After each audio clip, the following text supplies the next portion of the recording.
We've been talking about light today, and I was thinking light is a wonderful thing. Actually, I was thinking that one night last summer when I took a walk down to the beach at camp. It's beautiful there. I just wanted to relax before I went to bed, and it seemed like a good place to do it. So it was a dark night, so I took my flashlight to light my way. When I arrived at the beach, I could see that the stars were all coming out, and I could hear the waves lapping against the shore. And I just wanted to take it in for a while. So I turned my flashlight off and just sat there for a while. But after a while, I did start to get tired, and I thought, okay, now it's time to go back to my cabin and go to sleep. So I went to turn my flashlight on, and it wouldn't work. It hasn't worked since, actually. So I had no choice but to make my way back up to my cabin through the woods in the dark. Now, my decision to go down to the beach had been so spontaneous, I didn't even have my phone either, because that would have worked. But as I made my way back along the path, I noticed that there were so many more rocks and ruts and obstacles in the way than I'd remembered. Without the light, it was much more difficult to navigate, and I stumbled and almost tripped as I made my way back to my cabin. God saw that there were people who were stumbling around trying to find their way in a world that had turned away from his teachings. Into that darkness, God sent his only Son, Jesus. What a joy it must have been for people who realized that Jesus was from God.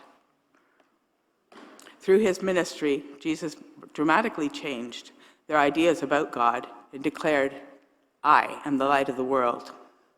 He taught about love and caring for one another. He shocked many by reaching out to outcasts with humanity. He performed miracles and told parables that caused them to question conventional norms. As he began his ministry, he developed a following. And we know that he called 12 disciples, but we also hear about so many other people who followed him. And as people followed him and his following grew, the light in the world grew. So from that one single light source, now there's many, many people spreading the word of God, the good news. We know that that message has continued to spread for over 2,000 years. That light has reached us and inspired us to live and continue to reflect the light of Jesus and his ministry. At camp, we've created a welcoming community where we can share our faith with others and live out our faith. I'm now going to invite a few of my fellow camp alumni to come and share stories of their experiences at camp.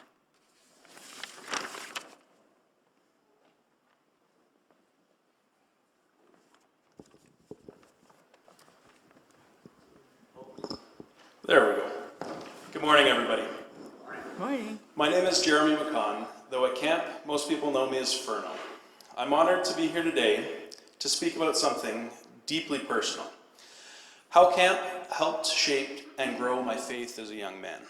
Now, I could easily spend more than my allotted 3 minutes telling you about all the countless ways camp has positively impacted my life. But this morning, I want to focus on the role that it played in developing my faith. For those of you that haven't been, camp sits on 188 acres, the most beautiful property you could imagine, just outside of Baysville, Ontario.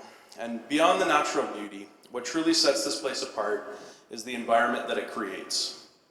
One that gives young people a safe and open space to explore their faith. At camp, we're surrounded by peers, guided by leaders who are close enough in age to be relatable, yet grounded enough to offer wisdom. That unique dynamic creates something special.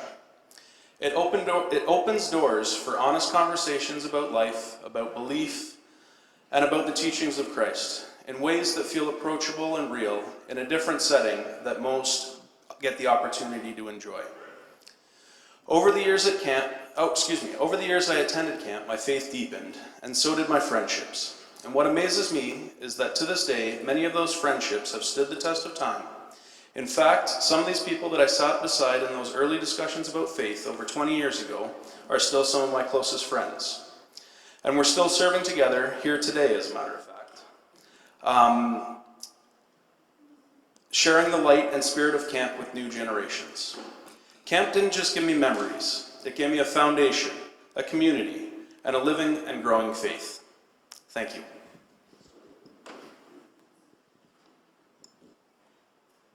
Hello, me again. Again, my camp name is Match. When I was never a camper, so I was very much a city kid. And so when I turned 16, unfortunately, my parents were going through a tricky time in their marriage to where they decided to split and be separated and have a divorce. And so they decided, they were like, well, it's not great at home, so we'll send you to this camp thing. And I was like, what? Pardon? I was very much a city girl, very much like I was a dancer, makeup wearer, fancy clothes, high heels type of girl. And yet I was going to this leader in training thing when I was a 16-year-old angsty teenager, filled with doubt and anger and frustration and worry and stress. However, I was going to this camp thing, so I was like, okay, let's figure this out. So it was my very first time in 1999 when I landed at the Glenmore site in Baysville. And honestly, the moment I stepped onto that ground, it was like everything shifted. There was a new light that went into me that I couldn't really understand, I couldn't really figure out, and then all of a sudden, it was this holy space, it was this holy ground, it was this thin space. It became this safe, sacred home. And so I had the honor and the pleasure of being able to serve both as like a staff member for about 8 or 9 years, and then go on to be their co-executive director, director, co-directors, all of those kinds of things up until the end of 2016. I do recall one moment though that sort of shifted everything for me. And that was when I was a first-year counselor. It was the year 2000, and I was having one of those frustrating days that everyone has. It wasn't too sunny out. It wasn't super fantastic weather, and I think my co-counselor made me upset about something. Who knows? Everyone gets stressed when you are 17 years old, and everything. The problems seemed very, very real at the time. And so I was like trudging down, and I was like, you know what? Why am I here? Like, what am I doing here, Lord? Why am I here? And I was like marching down towards the lake, and there's this little bridge that exists that gets you to the lake before. I don't know if you've been to the site before, but there's this little bridge. So I stopped, and I was like, ugh, like, what am I doing here? Why am I still here? Doesn't make sense. And I swear to you, in that moment, a few very interesting and simultaneous things happened. The light, the clouds parted, and the light literally shone directly on that one bridge.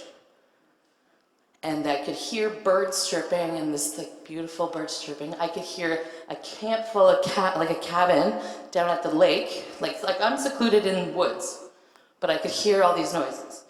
I could hear a camp full of campers swimming in the ocean, not the ocean, the lake, Echo Lake. I could hear our kitchen staff just behind us laughing in the kitchen and preparing our meal.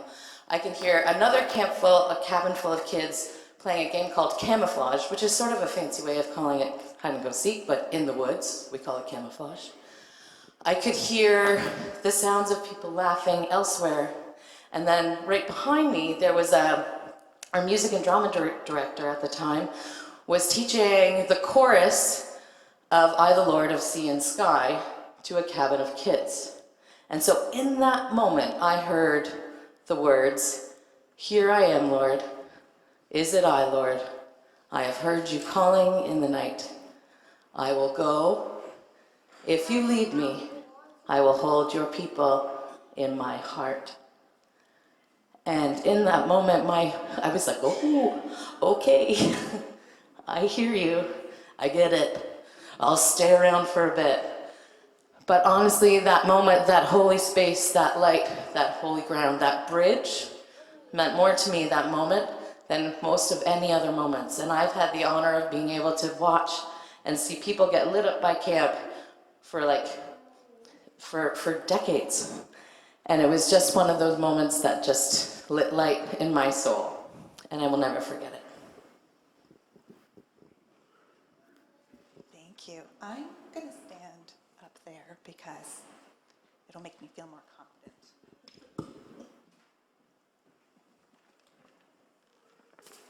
Okay, this is good.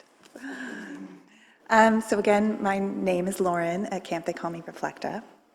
And as I was reflecting on, louder? Thank you. Okay, got it. How's that? Good, okay. As I was reflecting on light, the concept of light, and my experience at camp, I really thought about the word confidence. Camp really inspired confidence in me from a very young age, where I didn't think I could have confidence. So when I was 19 years old, I had been a counselor at camp for 2 years. And our executive director said to me, you know, next year you should apply to be the LIT director, the Leader in Training Director. That's a month-long program where people like Match come up when they're 15, 16 years old and learn how to be leaders at camp so that they can be a counselor the next year and so on. And I thought, me? Who am I to spend a month imparting wisdom on young people, just a few years younger than me? What do I have to teach them? How can I be leading this program? And Topaz is her name, her camp name, said to me, you would be great. I know you would be great. You should apply. And that gave me so much confidence that this person, this leader, saw something in me that I didn't see in myself. And I thought, maybe I could do this. So I applied, and I got the job, and I spent 2 months working with 15 and 16-year-old youth, inspiring confidence in them, and teaching them how to be leaders, and passing on that confidence that Topaz gave me to these young leaders. And it was one of the most rewarding experiences of my life. We had to design this program ourselves, so I really felt like an adult building this program and coaching these young people that now I have seen go on to lead camp, have their own children. It was really inspiring. So I still remind myself of this many times. I think they would call it imposter syndrome today. At work, whenever I'm taking on a new challenge, I think, I can do this. Someone believed in me. I will believe in myself. I've figured it out before. I'll figure it out again. And that's such an important thing that camp instilled in me, that light, that confidence, and the ability to pass that on to another community of people. I felt God more in those 2 months than I had any time previously. And I'm so grateful for that light that camp allowed me to instill in myself and pass on to others.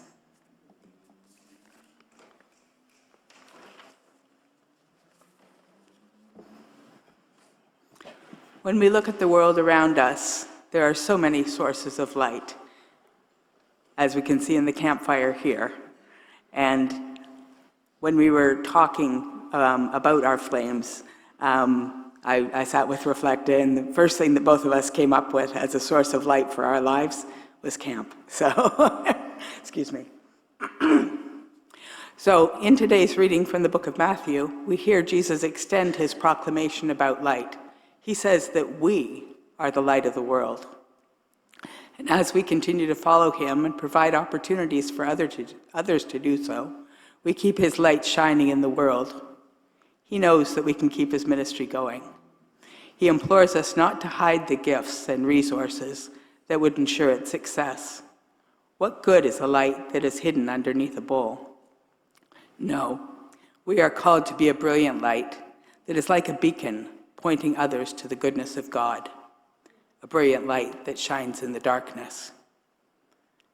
Have you ever gone outside at night when the moon is full and bright and just admired how brilliant it is? Sometimes you can see photos of like silhouetted trees with the big moon behind them or a cityscape. But when you think about it, The moon has no ability to shine by itself. It only shines because it reflects the light of the sun. Our light comes from the sun as well. Well, the Son of God.